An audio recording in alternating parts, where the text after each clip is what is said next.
Hello everyone. In the previous video of corpus callosum part 1, we discussed about the convex surface and the concave surface presented by the corpus callosum. We discussed about the indicium griseum and this video part 2, this is the part 2 of corpus callosum. We should discuss about the parts of corpus callosum and along with it the fibers radiating from corpus callosum and its functions. Now, if you have not watched the previous video part 1, corpus callosum part 1, the link is in the description and also in the I button. You can go and check it out. So let's start with it. Corpus callosum. Let's continue.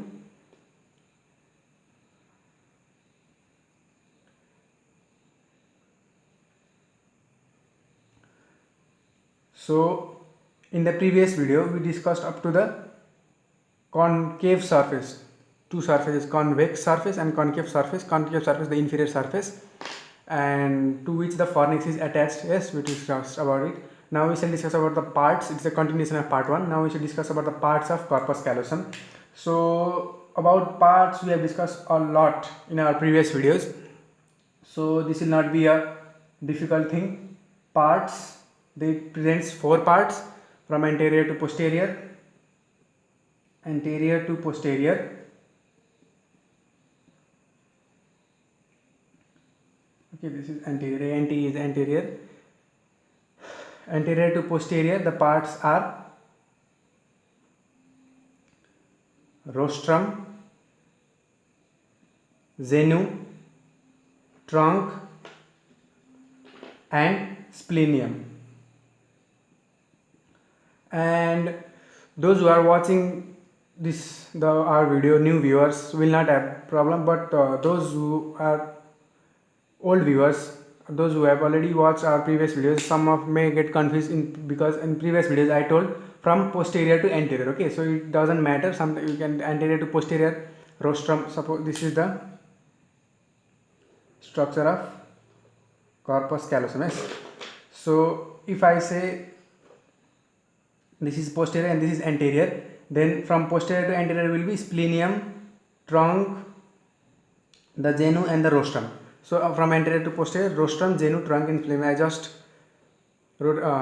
interchange the positions, anterior to posterior, posterior to anterior. So don't get confused. Don't get confused, guys. Not a big topic. So we discussed about the parts, this much in the parts, and now we shall know that which part contributes, or which parts, what does each part contribute for the formation of the boundary of the lateral ventricles, not third ventricles. Don't get confused. We have lateral ventricles, third ventricle and fourth ventricle. So we are not talking about fourth ventricle, neither third ventricle. We are talking about the lateral ventricles. Okay, so which part of the corpus callosum contributes, or how does it contribute, what does it form in the boundary of the lateral ventricle. Okay, so let's start. So as we all know, rostrum, this point we have already discussed in previous video. Rostrum continues with, what does it continues? It's thin sheet of gray matter called lamina terminalis. Okay, continues with lamina terminalis. Okay, rostrum continues with lamina terminalis. And what does lamina terminalis form? We all know this. The previous video viewers know this. So the lamina terminalis forms the anterior wall of third ventricle. Okay, so this lamina terminalis forms the anterior wall of third ventricle. Okay, so now let's see the contribution in the formation of fourth lateral ventricle. So okay, I'll mark it over here. Third ventricle. Okay, rostrum, third ventricle, anterior wall, this lamina terminalis. Okay, lamina terminalis which continues with the rostrum. So now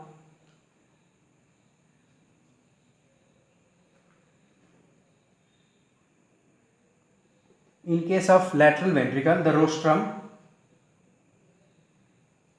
I'm not saying that rostrum forms the anterior wall. Okay, rostrum continues with lamina terminalis, which is forming the anterior wall of the third ventricle. Okay, lamina terminalis, not rostrum. Don't get confused. Okay, sometimes we get confused. Even I get confused. So rostrum forms the part of floor of the anterior horn. Okay, anterior horn of lateral ventricle. Okay, lateral ventricle. Okay, so the rostrum is forming the part of floor of the anterior horn of lateral ventricle. So let's make like this: anterior horn of the lateral ventricle, and it's forming the part of floor. Okay, part of floor of the anterior horn of the lateral ventricle. Okay. Okay. So now rostrum. Now it's time for genu. What does genu contributes? How does genu contributes? So genu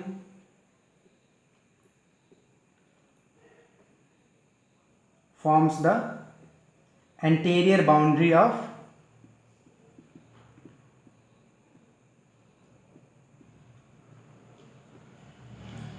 lateral ventricle. Okay, I'll add VNTR in the short form. Okay, lateral ventricle. So lamina terminalis is forming the anterior wall of third ventricle, while the genu is forming the anterior boundary of the lateral ventricle. Lateral ventricle. Okay, genu. Don't get confused over here. Okay. So I am just marking it that so you don't get confused. Lateral ventricle.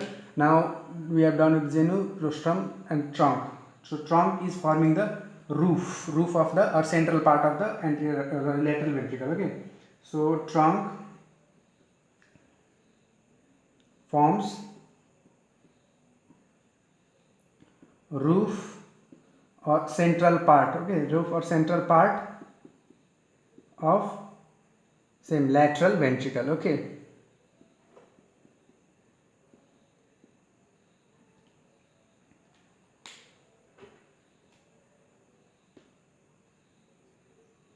Okay, I missed a point over here. The genu forms the anterior boundary of anterior horn of lateral ventricle. Okay. Okay, so over here. Okay, don't get over here. I missed a point. Genu forms the anterior boundary of anterior horn of lateral ventricle. Okay, anterior horn of lateral ventricle. So where is it? The rostrum is forming the floor of the anterior horn of the lateral ventricle. Genu is forming the anterior boundary of the anterior horn of lateral ventricle. Okay. Okay, these two things are separate. This is separate. This thing is separate from the. Okay.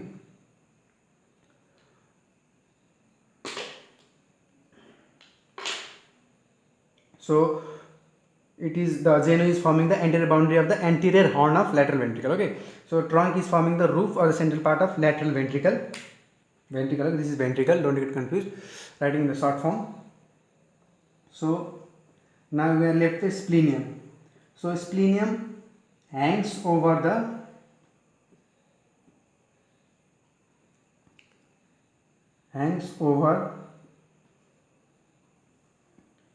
thalamus, pineal gland, NIAL. Okay, gland, GLAND. Okay, don't get confused. I think sometimes my handwriting becomes rough. Splenium hangs over the thalamus, pineal gland, and tectum of midbrain.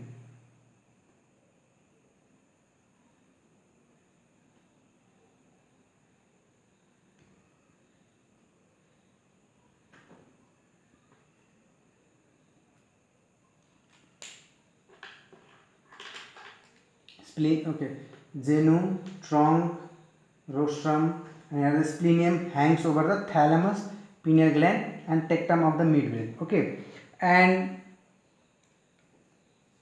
just below the splenium is a lateral fissure. Just below the splenium is a lateral fissure where telachoroidea is located. Okay, where is the where telachoroidea is present, and telachoroidea transmits the great cerebral vein. Yes, so let's write it. Below splenium,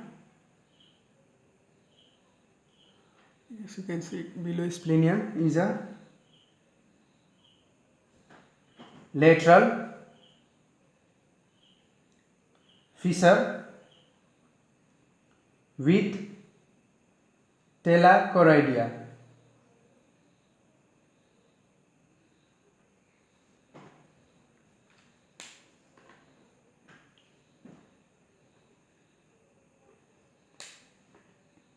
TELA.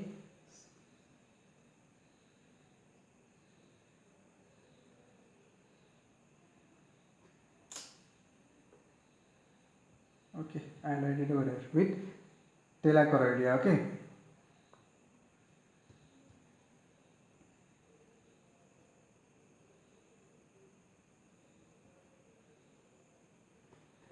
And this telachoroidea transmits the great cerebral vein. We about telachoroidea we have discussed while discussing on the structures on the medial surface. So previous structures in the previous video. So this can write below the splenium is a lateral fissure. Okay, lateral or transverse. Okay, below splenium is a lateral fissure with telachoroidea which transmits the great cerebral vein. So guys, now let's discuss about the fibers radiating from the corpus callosum. So fibers radiating from corpus callosum. Okay.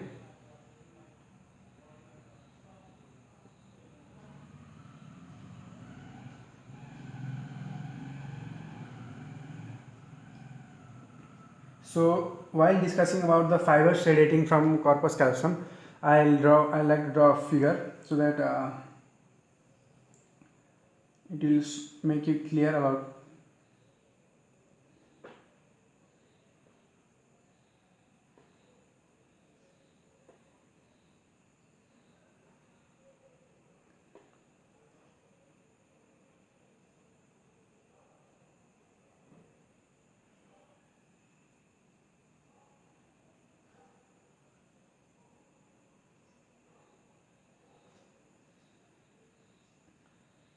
So it is a section of your brain, and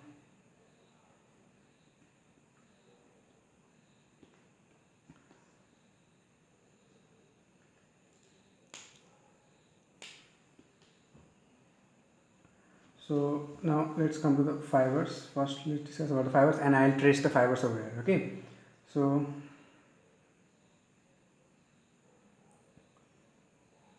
the first one. Okay,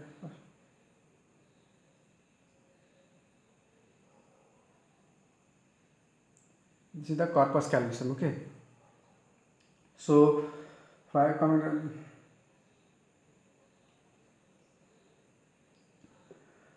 from the rostrum. Okay, so we'll discuss fibers radiating from the parts of the corpus callosum. So we'll discuss part wise so that you'll get not get confused. So from the rostrum, the fibers coming from the rostrum, they connect the orbital cortex. Okay, as you know that corpus callosum is a commissural fibers which connects the two hemispheres, cerebral it connects the two cerebral hemisphere, and as it is a commissural fiber. So the fibers coming from the rostrum, they connect the two orbital cortex. They connect the orbital cortex on the frontal lobe on either side of the cerebral hemisphere. Okay, so fibers from rostrum connect orbital. Okay, connect orbital cortex on frontal lobe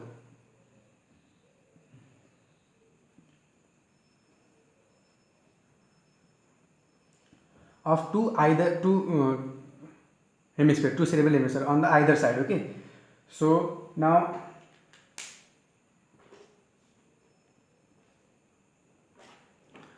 is it rough? Oh yeah, I try to rostrum. Okay, fibers from rostrum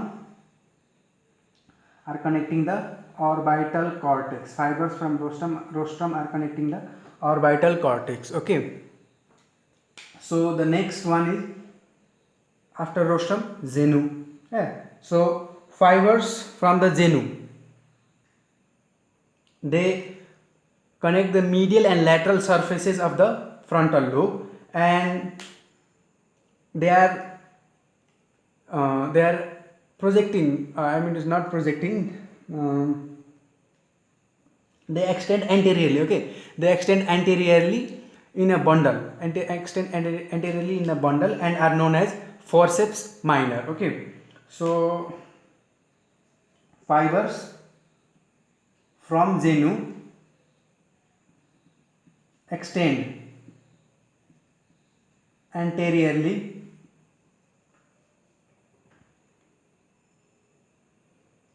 as a bundle of white matter, as a bundle. Okay,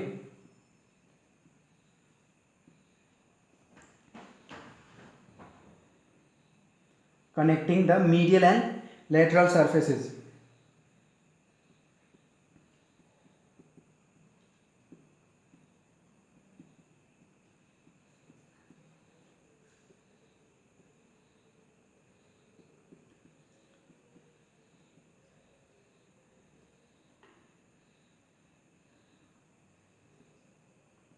of the frontal lobe. Okay, so the genu fibers are running anteriorly and they are known as and okay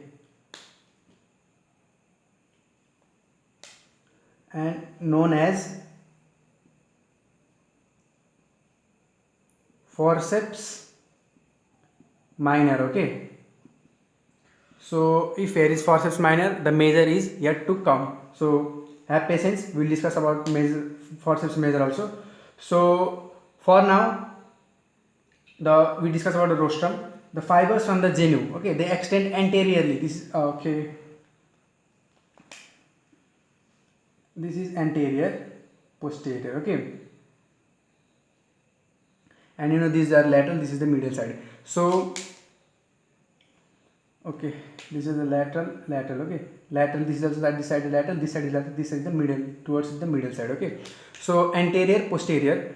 So these the parts from the fibers from the genu are extending anteriorly, and they are connecting the medial and lateral surfaces of the frontal lobe.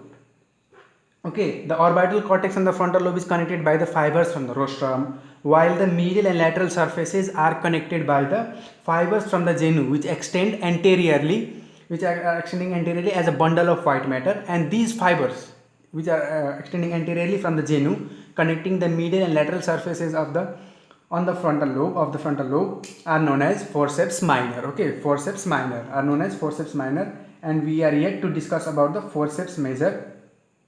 So we'll discuss about forceps major. So now we discuss about the rostrum, genu. Now it's the turn of the trunk. Okay, so trunk. From the trunk, fibers are extend on the either side. This is the trunk, and the fibers are the fibers extend on the either side, connecting the rest part of the frontal lobe. Orbital cortex already connected by the fibers from the rostrum. Forceps minor has already connected the medial and lateral surfaces. Now rest of the frontal lobe are connected by the fibers from the trunk, and anterior part of the parietal lobe is also connected by the fibers from the trunk. Okay, fibers connect rest of frontal and anterior parietal lobe, anterior part of the parietal lobe. Okay. And these fibers, the fibers from the trunk, originating fibers arising from the trunk, are intercepted by corona radiata. Okay, so intercepted by are intercepted by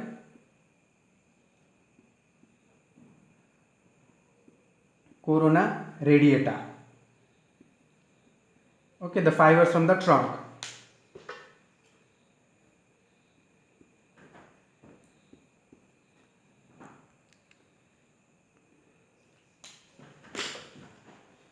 So now we discussed trunk. Now we have the last part, that is the splenium. So the fibers from splenium. Now what is left? We talked about frontal lobe, anterior parietal lobe. Now the posterior parietal, temporal and occipital is left. So splenium connects. Okay, not splenium. Fibers from splenium. Okay. Fibers from splenium connects posterior parietal. Now other two lobes are the occipital and the temporal lobe. Temporal and occipital lobe.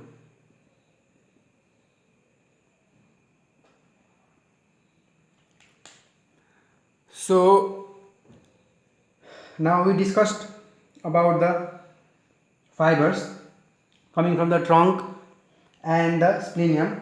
So now I told that we should discuss about forceps major, and there are the names, there are particular names, specific names for the fibers going into the temporal lobe. And so we'll discuss about the names in the next video, that is part 3 of corpus callosum, and we'll also focus on the functions of the corpus callosum. So see you in the next video guys. Thank you.